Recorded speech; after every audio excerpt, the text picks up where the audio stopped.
Hello hello guys, guys, मेरा नाम फरहान खान। मेरा नाम है उस्मान खान। भारत को F-22 रैप्टर मिलने वाला है। और भारत जो है 6th जनरेशन में एंटर होने वाला है, उसे मोस्ट एडवांस वेपन मिलने जा रहे हैं। वो जैसे गाइस, वीडियो बहुत इंटरेस्टिंग होने वाली है। वीडियो को ज़्यादा लंबा नहीं करते, लेट्स प्ले।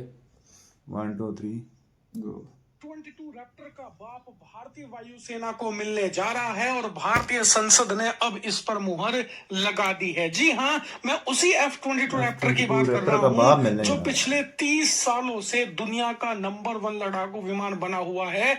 आज तक भी चीन और रूस जैसे देश इसकी टक्कर का कुछ भी नहीं बना कुछ पाए। भी नहीं बना उससे पाया, भी ज्यादा इंडिया खतरनाक बनाएगा लड़ाकू भी विमान मोस्ट भारतीय एडवांस वायुसेना वेपन। को मिलेगा। और हाँ, ये एमका की बात नहीं कर रहे हैं हम।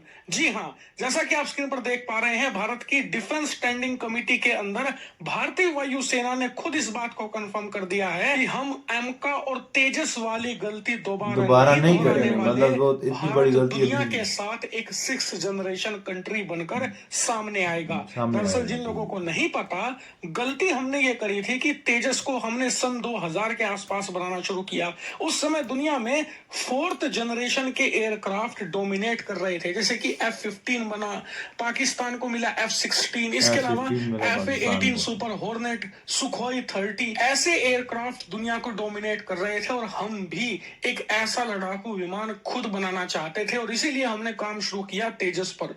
लेकिन उसे बनाते बनाते 25-26 साल हो गए, आज तक भी भारतीय वायुसेना को वो नहीं मिल पाया। लेकिन आज जब वो पूरी तरीके से रेडी है, तो अब आ चुके हैं 5th जनरेशन के एयरक्राफ्ट। आज की तारीख में 5th जनरेशन के एयरक्राफ्ट दुनिया को लीड कर रहे हैं, जैसे कि F-22 रैप्टर, F-35, रूस का सुखोई, इसके अलावा चीन का J-20। और इसीलिए अब हमने तय किया कि हम बनाएंगे खुद का एक 5th जनरेशन का ऐसा ही एयरक्राफ्ट एम का। लेकिन ये कब तक बनकर तैयार होगा? 2035 तक। और तब दुनिया कहां पहुंच चुकी होगी? 6th जनरेशन पर। सिक्स तब तक जनरेशन यहाँ पर चीन का रेड एम्परर तैयार हो चुका होगा, जो 6th जनरेशन का एयरक्राफ्ट होगा। अमेरिका तैयार कर चुका होगा F-47। वहीं यूरोप के अंदर भी टेम्पेस्ट तैयार हो चुका होगा। यानी कि जब हम 5th पर पहुंचेंगे, दुनिया 6th पर जा चुकी होगी। इसीलिए भारतीय वायुसेना ये गलती नहीं दोहराना चाहती और इसीलिए वायुसेना ने तय किया है कि यूरोप में बन रहे 6th जनरेशन के एयरक्राफ्ट बनाने वाले देशों के साथ हम कोलैबोरेशन में एक 6th जनरेशन का एयरक्राफ्ट बनाएंगे। नहीं समझे तो आपको बता दूं कि ब्रिटेन बना रहा है खुद का 6th जनरेशन का एयरक्राफ्ट जापान के साथ मिलकर, जिसका नाम है टेम्पेस्ट। वहीं यूरोप के 2 देश मिलकर बना रहे हैं अपना खुद का एफ कैश। ये 2 देश हैं फ्रांस और जर्मनी। और ये ऐसा क्यों कर रहे हैं? क्योंकि इनके पास तो अच्छा ऑप्शन है। ये अरबों डॉलर खुद के लड़ाकू विमान में लगाने की बजाय कुछ $100 मिलियन अमेरिका को दे, उससे खरीद ले F-47, जो 2-4 साल में तैयार हो जाएगा। तो देखिए, यहाँ पर यूरोप के देश बनना चाहते हैं आत्मनिर्भर हथियारों के मामले में, क्योंकि डोनाल्ड ट्रंप ने 1 साल के अंदर इन देशों को इनकी गलती का एहसास करवा दिया है कि किसी भी दूसरे देश पर हथियारों के मामले में निर्भर होकर कितना खतरनाक साबित हो सकता है।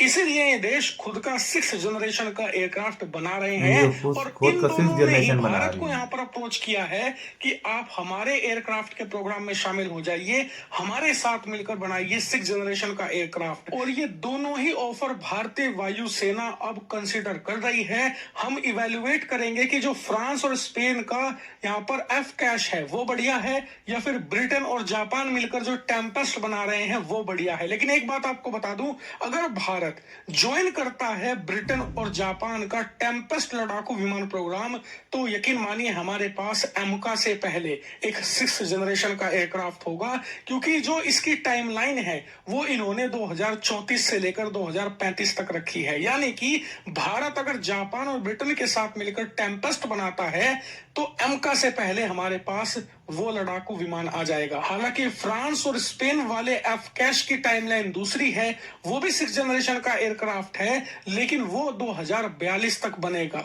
इसीलिए कहा जा रहा है कि बहुत स्ट्रॉन्ग चांस है कि भारत ब्रिटेन और जापान वाले को चूज करे, क्योंकि वहां पर ऑलरेडी बहुत सारा काम दोनों ने कर भी दिया है। भारत को बस थोड़ा पैसा डालना है और उस प्रोग्राम को ज्वाइन कर लेना है, जिसके बाद हमें 6th जनरेशन की टेक्नोलॉजी भी मिलेगी, लड़ाकू विमान भी मिलेगा और मैन्युफैक्चरिंग भी मिलने वाली है। हालांकि जो फ्रांस और जर्मनी वाला एफ कैश है उसमें तो अभी शुरुआत ही हुई है काम की, बल्कि ये कहीं शुरुआत भी नहीं हुई, अभी तो ये देखा जा रहा है कि कौन देश कितना पैसा देगा, इसीलिए वहां पर डिले होगी। देखना होगा कि भारतीय वायुसेना किसे चुनती है। हालांकि अगर आपको ऑप्शन दिया जाए आप एफ कैश चुनोगे या ब्रिटेन जापान का टेम्पेस्ट, कमेंट करके जरूर बताइएगा।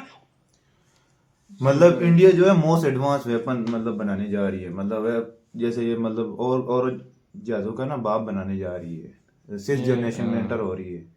तो गाइस वीडियो आपको कैसी लगी, लाइक कमेंट और शेयर करें। अल्लाह हाफिज।